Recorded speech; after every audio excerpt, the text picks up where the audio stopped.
Boa tarde, pessoal. Eu tô aqui, ó, jantinha pré-jogo. Fico de blusa dentro dos lugares porque o ar-condicionado é muito forte. Me preparando, porque já tem jogo 6. Vamos ver se o Oklahoma consegue ser campeão hoje ou se a gente vai ter que aguentar e sobreviver ao jogo 7. Mostro tudo pra vocês. Tô indo pra uma cervejaria onde vai ter uma torcida grande do Thunder. Vou filmar, espero que eu filme cenas bonitas e não cenas lamentadas. Depois do jogo eu falo um pouquinho com vocês. E provavelmente amanhã a gente vai fazer algumas entrevistas. Então deve ter alguma parte aqui no vlog. Um beijo.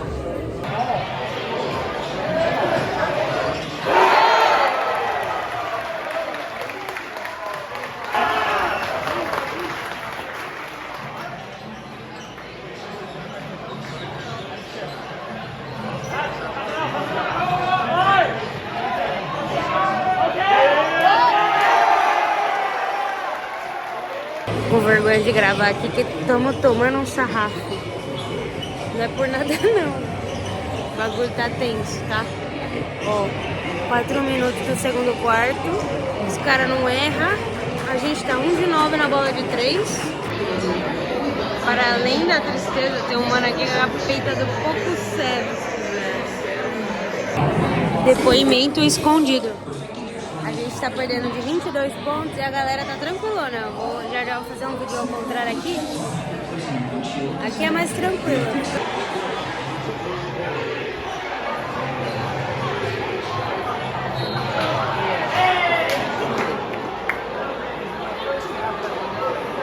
A festa virou um enterro, família.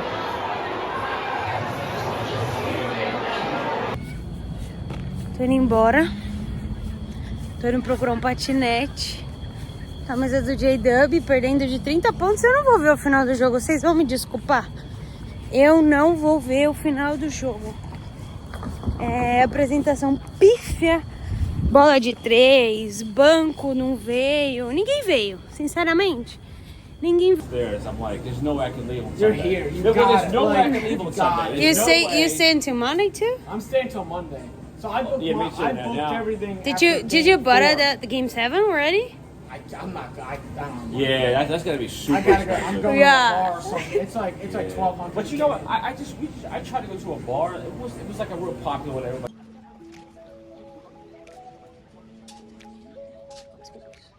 Essa é a lojinha do Thunder que fica lá dentro da Paycom Center. Eu dei uma passada no dia seguinte, pós-jogo, e as camisetas variam de 35 a 70 dólares, mas as jerseys ficam na casa de 150. Mas tem muito mais coisa por lá. Tem roupa de academia, roupa de frio, vários itens, bonés. Eu voltei lá todos os outros dias e sempre saí com alguma sacola. Também tinha as edições das finais. Eu vou deixar até uma foto aqui das que eu acabei levando pra casa. Povo, eu tô aqui com o Khalid, também não é daqui de Oklahoma. Ele veio de New Jersey, right? Yes. Yeah. Ele veio de New Jersey, assistiu o Thunder e aí a gente tava descendo no elevador. Ele falou, não, vim de New Jersey até aqui. Eu falei, caramba, Brasil. E ele ia ficar até só domingo de dia, porque ele achou que a gente ia vencer hoje. E ele já aumentou a estadia aqui no hotel e comprou o ingresso para o jogo 7. So I was telling them that you already bought the game 7 ticket. Yeah, I wasn't expecting to, I gotta tell you. But, well, here the story was I was here, I booked these tickets more to go to the parade, because I thought this would be over in 6 games. Yeah. Excuse me, 5 games, Yeah. 5 games. Me too. Yeah. That's why I went to game 5. Yeah, so I was planning to fly out on Sunday morning, thinking the series would be over. And I can't walk away from the series now. So now I'm in too deep, very expensive now, but I gotta see what could be the biggest game in Thunder history without any exaggeration. Yeah, for sure. So, being from Jersey, how did you choose OKC? Long story. I'm originally from New York City actually, but I moved to Jersey now. I love But New York. But I was a Seattle Supersonics fan, so I was a fan of the franchise. For those of you who aren't aware, the current Oklahoma City Thunder used to be the Seattle Supersonics, but I was a fan of the Sonics since the early 90s, since I was a kid. So once they moved to Oklahoma, I mean, I wasn't in Seattle, so there was no You ill were will. like a Gary Payton fan? I was a huge Sean Kemp? Kemp fan. Okay. Yes, I was huge Sean Kemp fan. And then I became a Gary Payton fan. But I just followed the franchise ever since. I mean, once they left Seattle, you know, there was no love lost for me. Like it was all love. So It was just great, a yeah. rebranding. Yes. So, what do you think about Game 7? Now that we were worse on rebounds, points of second chances, transition points, turnovers, steals, and we were better on field goal, actually. Not 3-point field goal, but in general. What do you think? I'll say this: the team that showed up in Game 6 is not the Thunder. Yes. That was an imposter team. That was a team that I think the stage was maybe a little too big, a little too bright, particularly to try to close out a team fighting on their lives in the finals in their home building. Yes. So I'm going to throw all that out, and I expect the team to resort back to form. I think we'll see a team that more closely resembles the team that showed up against Denver Yes. in the Game 7 series in the second round. So I'm expecting us to come out and give it everything. And I do think we are the better team when we play our game. I'm expecting the role players, Aaron Wiggins and the rest of those guys, to show up tomorrow. And I'm really hoping that we can pull this out. I don't want a close game. I can't take a close game. I know you guys out there can't take a close game either. No close games. I would love to have this in the bag by third quarter. I always say it's better to lose like that, like yesterday, than it was to lose like in the game 1, for example. Because in game 1 we did everything right and it was 2 lose.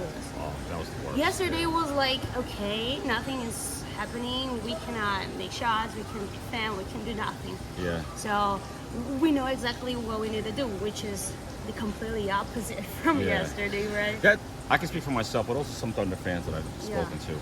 I mean, we all take losses, especially at this level. We've never gone this far. Even when we had to run into the finals, you know, it was over in 5 Yeah. games. But I think our mood will change after a loss. It might last for days or until the next game. So we certainly take it hard. Now, do we flip tables over and and destroy things? Probably not. But it's never fun to lose. So I definitely can empathize with. Yeah, guys, but I was talking to a lot of guys here in the city, and they were very chill about like going to Game 7. They were like, "Oh, they're gonna win in Indy, and we're gonna come back and win Game 7." They were just, chill about it, and I was like, "Oh my gosh, how can you say that? Yeah, we need to win." The statistics. Game 6. Yeah, the statistics suggest that they're correct, Yes. and I think in their heart they have to believe that. Yes. Because if you believe anything else, in a Game 7 in your building, this is a 68-win team, historic team. If you believe that there's a chance that we're not going to be successful, then I think that's a reality, a mental reality that nobody wants to admit and want to even face or even entertain. So we're just going to have to, hope our guys realize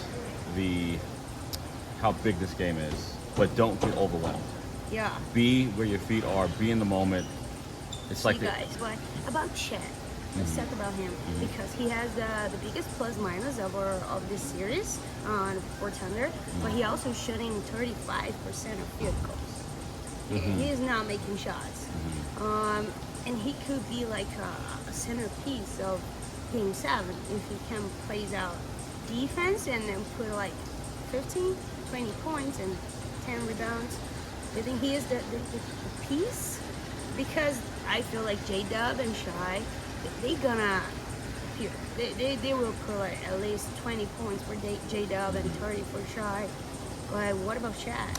I think with Chet, his impact, and I think you're right, his impact starts on the defensive end. Yeah. He's got to bring it there.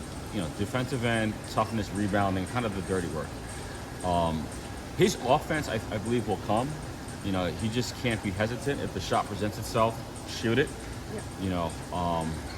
But yeah, I mean, I'm not surprised. I mean, I think he's a steadying presence. I mean, whether we play him with Hartenstein, I think if we do play him with Hartenstein, I think he gives Indiana trouble. They're showing some footage from yesterday in the airport, like it was today already. And, Yeah. and you were there. I Yes. was editing and I was recording Right. the podcast, but you were there. How was it? It was fun. It was fun. It's, as a Thunder fan, I see it all the time on Yeah. Twitter. And to go there, it was one of the things that I wanted to do when I came, when I flew here.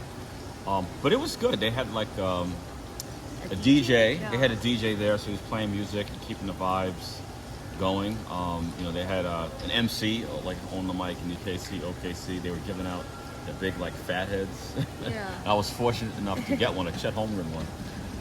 But yeah, it was really, really cool. You know, the weather cooperated. The police were excellent down here in Oklahoma City. I mean, they just helped everybody get to where they had to go.